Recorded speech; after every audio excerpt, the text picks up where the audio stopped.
It's a new week. Yes, it is. What's up, Internet? My name is Attack Slug, and welcome back to my 2K16 My Career Let's Play PS4 Ebenezer's Revenge. It was kind of a long weekend. I'm glad I got all the things done that I had to get done on Friday. But we're back here. It is Monday morning as I record this, and we're fighting the #1 contender, which is Bad News Barrett, who was the guy that we beat for the belt.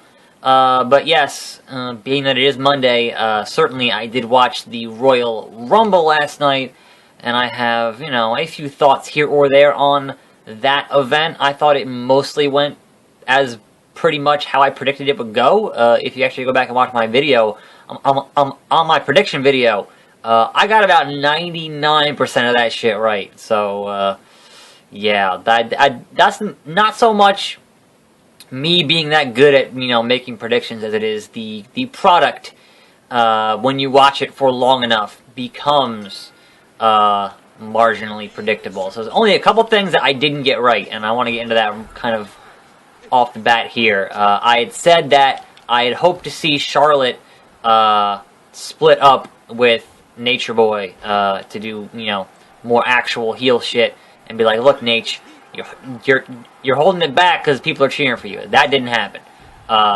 Ric Flair did steal a kiss from Becky Lynch, and Ric Flair did get baseball slided by Charlotte on accident, but they were still standing tall at the end of that. Perhaps I'll sow some seeds there and, pay it off at Mania. But yeah, so I got that part wrong, and then I had said that I had hoped that you would not see Dean Ambrose and Kevin Owens, even if their match was first, which it was. I had hoped doing a last man standing match, that they would not be in the Rumble match itself. And sure enough, Dean Ambrose was one of the last two. So I got that wrong. But otherwise, if you watch that video, I got a lot of shit right. Like, it's kind of eerie. Like, I even call the fact that they would take out Reigns mid-match, because Reigns ain't got the cardio for a whole fucking match. They would take him out mid-match, and then he'd come back at the end, which he totally did. And I don't know that I said, I don't think I said in that video that they should have Triple H at 30, but that kind of made the most sense. To have Triple H at 30, you kind of have that moment. So, as I was sitting there last night, it was me and Rod and Todd and Al, and they took Roman out, right?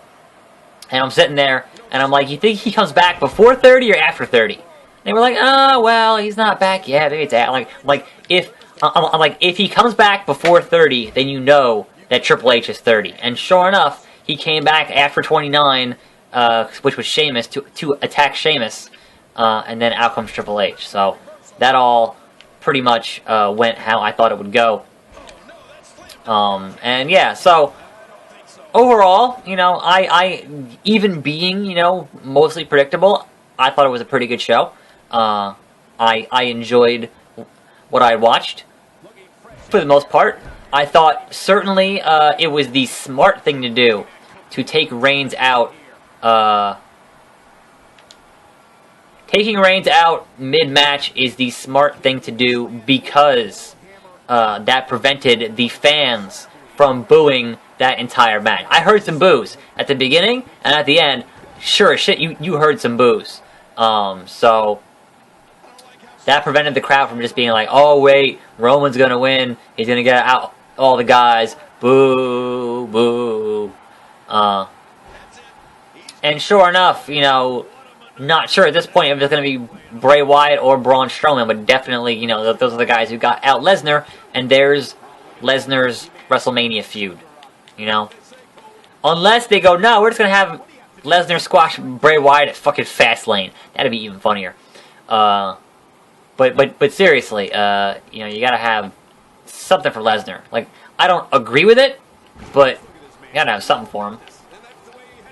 It's not going to be The Rock, that's for damn sure. They can't clear him to work Mania because he's shooting a movie. So yeah, I thought that perhaps they didn't, like, usually the one thing that I enjoy about the Rumble is that they use that giant match to set up mid-card feuds. And it seems like, to me, the only mid-card feud that they could actually be setting up with that Rumble there is Kevin Owens, the man who feuds with everybody, and AJ Styles, who did debut in the Rumble.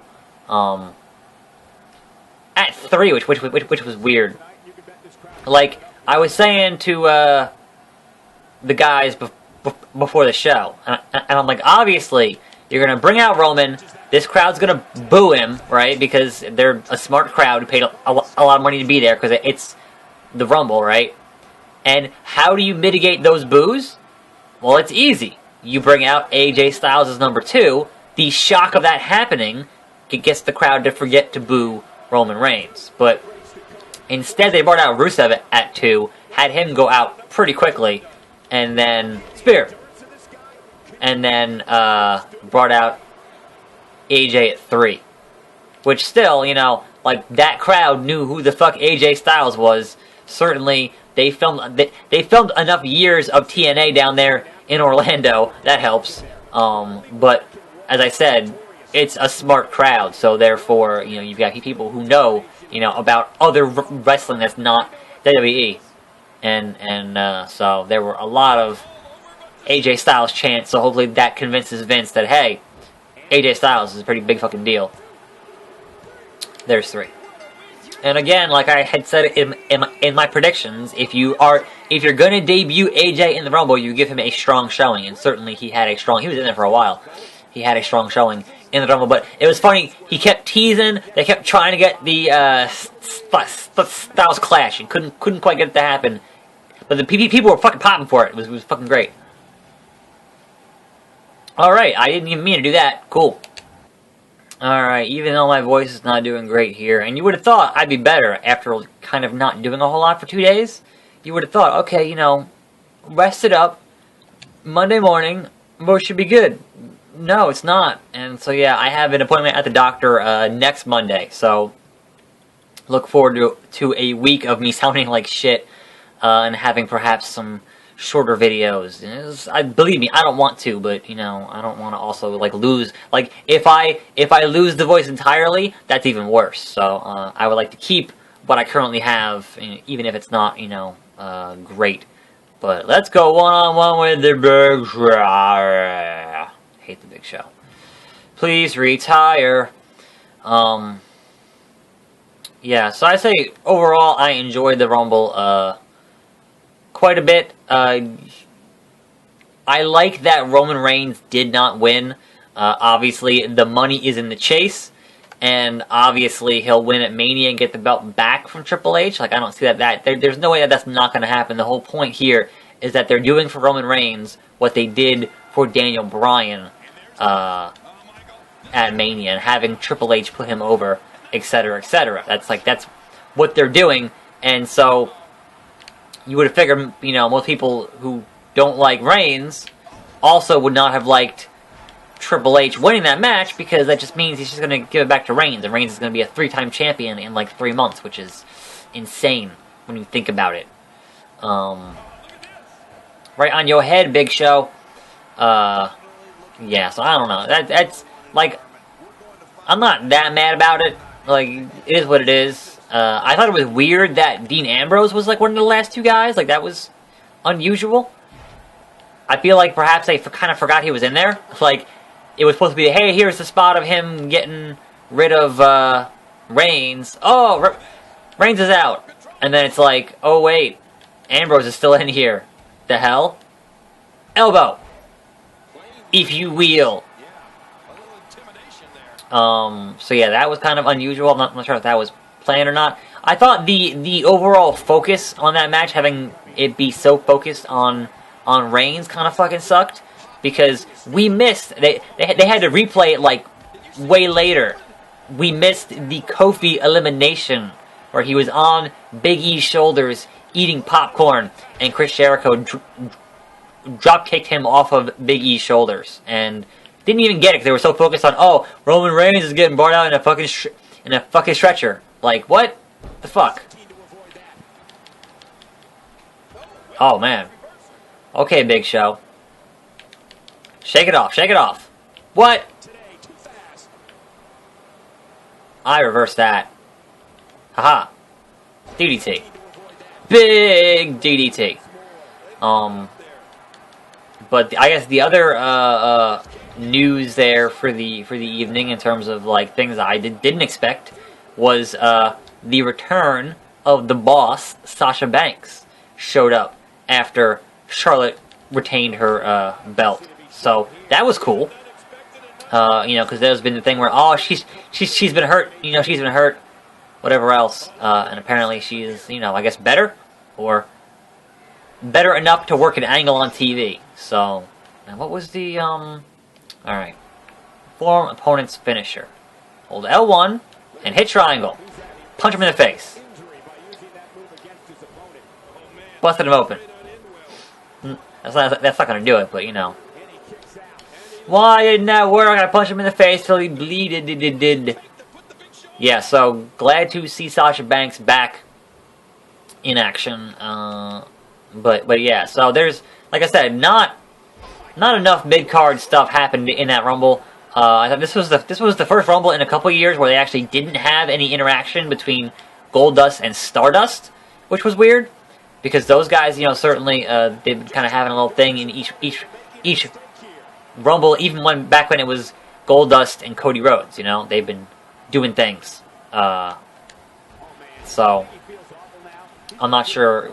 Like they got out Goldust before Stardust even got in there. So that was unusual. Just pushed him. Just pushed him. Big nasty bastard.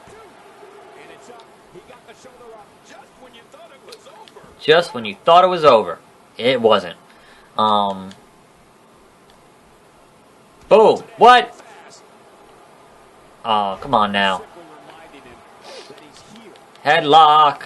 Yeah, there were a couple guys like Chris Jericho doing fucking submissions in the Rumble. I'm like, what are you doing? It's the Royal. You don't do submissions in the Rumble. That doesn't work. What kind of dumb idea is that? All right, here we go. Here we go. Here we go, Big Show. Woo! How did that not work? The hell was that shit? Whatever. Whatever. Just spike him. Look at the strength. Look at the strength.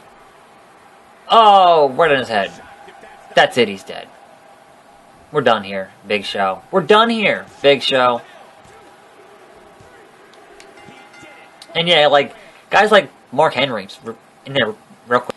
There I am. Wait, was that a title defense? Did I not even notice that? Or is this a cutscene? Oh, hey, he's here to show the world. Dolph Ziggler. Is he my mystery guy? I thought it was going to be Barrett. Huh. Alright then, it's Dolph Ziggler. It's my mystery opponent. How about that? Show off. I don't appreciate you coming down here. With your weird 1980s jean jacket bullshit. What? What? You want a shot? You want a shot? You want to go? He's taller than I am. That sucks. Nope. Sorry, Dolph. You're too concussion prone. You can't get it done. Don't touch my belt. I bet you we get a Renee Young interview there. This right here. Yeah. Yeah. There's your thumbnail for the video.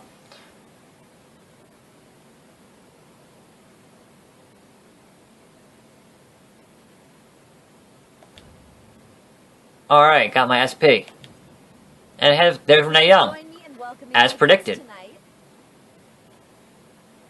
Let's talk about Dolph Ziggler. Yeah, let's do that, I guess. How do you feel about him injecting himself into the title picture?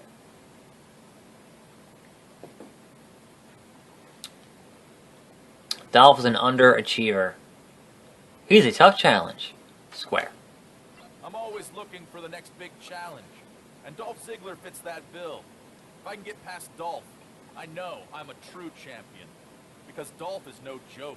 He can turn the tide of a match at any moment. I'll have to be on top of my game for this one. This is my intercontinental fucking face turn. Back to you, Cal.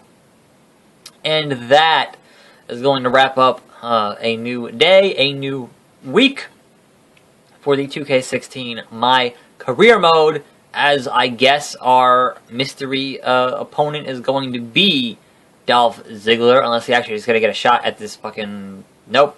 Handicap, 1-on-2 tag match. What? Why do they... And I guess my current rival is still question mark. Foreign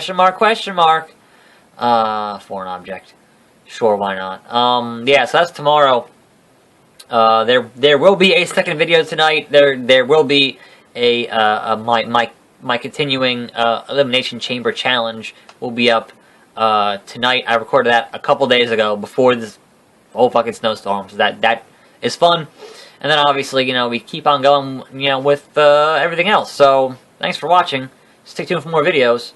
I'm Attack Slug, and I'll see you next time right here on this channel. And I'm out.